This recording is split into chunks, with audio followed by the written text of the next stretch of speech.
It was a ship of dreams to everyone else. To me, it was a slave ship, taking me back to America in chains.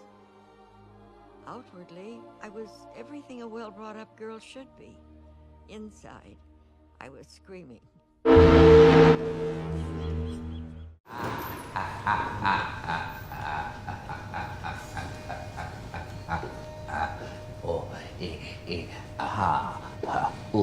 And I thought my jokes were bad.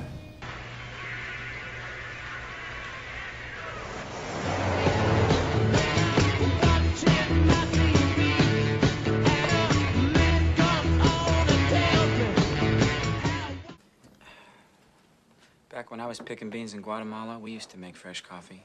Right off the trees, I mean. That was good. This is shit, but hey, I'm in a police station. Can we get started again? Now, what happened after the lineup?